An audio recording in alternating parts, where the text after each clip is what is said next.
राजा रघुवंशी हत्याकांड में रोजाना नए नए खुलासे हो रहे हैं। अब सोनम रघुवंशी को लेकर एक नया खुलासा हुआ है। आशंका है कि सोनम ने राज कुशवाहा को राजा को मारने के लिए मोहरे की तरह इस्तेमाल किया, लेकिन इस पूरे घटना में असली किरदार कोई और है।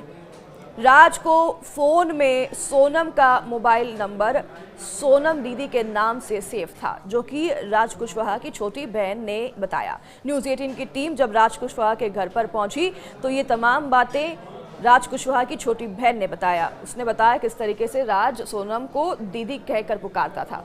घर पर भी फोन आने पर दीदी बोलकर ही राज जो है सोनम को संबोधित करता था। ये राज कुशवाहा के घर वालों का कहना है। सोनम से सिर्फ काम के सिलसिले में ही राज की बात होती थी, और ऐसा सोनम के भाई गोविंद ने भी अपने बयान में बताया है। स्वजनों ने यह भी कहा है कि यह सोनम दीदी कहकर ही संबोधित करता था सोनम को, और ऐसे में किसी को ये बात रास नहीं आ रही है कि दोनों प्रेमी हैं। इन तमाम बातों से संदेह पैदा होता है कि इस मामले में मुख्य किरदार कोई और हो सकता है, और राज को सोनम ने सिर्फ और सिर्फ एक मोहरे की तरह इस्तेमाल किया। पुलिस की जांच की जद के 4 संदिग्ध बैंक अकाउंट भी मिले हैं। पुलिस को ये बैंक अकाउंट मिले हैं जिसमें कई लाखों रुपए के ट्रांजैक्शन भी बरामद हुए हैं। इतना ही नहीं, इसमें एक करंट अकाउंट भी है और चारों खाते देवास के जितेंद्र रघुवंशी के नाम पर दर्ज हैं। ये भी पता चला है कि राज से सोनम बिजनेस संबंधित सारे काम करवाती थी, और वहां तक कि हवाला का पूरा काम भी राज ही देखता था। इसी संबंध में दोनों की बात भी होती थी।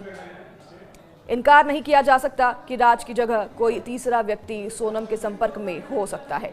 इतना ही नहीं, सोनम ने राजा को मारने का प्लान बी भी बना रखा था।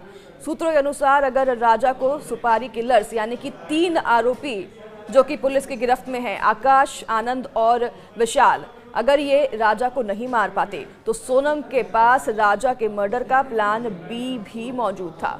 सोनम खुद राजा को शिलोंग में सेल्फी लेते समय धक्का देकर मारने वाली थी। ये सोनम का प्लान बी था। तो वहीं मुख्य आरोपी सोनम को पुलिस ने गाजीपुर से गिरफ्तार किया है और मेघालय पुलिस उसे अपने साथ शिलोंग ले गई है। अभी शिलोंग में सोनम मौजूद है। आज कोर्ट में सोनम की पेशी होनी है। पुलिस की जांच में ये सामने आया है कि सोनम ने राज के साथ मिलकर अपने 3 दोस्तों को राजा की हत्या की जिम्मेदारी सौंपी थी।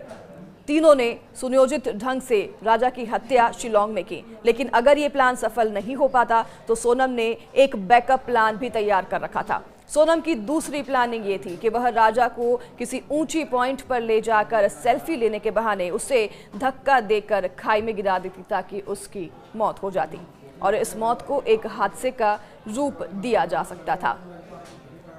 आपको बता दें कि कहानी की शुरुआत सोनम और राज की शादी से हुई थी, और शादी के दिन राज फूट फूट कर रोया था। राज कुशवाहा, जो कि सोनम का लवर बताया जा रहा है, जिसे देखकर उसके दोस्तों ने राजा रघुवंशी को खत्म करने का निर्णय लिया। तो वहीं शादी के ही दिन राज ने सोनम से कहा था कि राजा को शिलोंग ले आओ, और ये सब जो प्लान था शादी के दिन ही किया जा चुका था।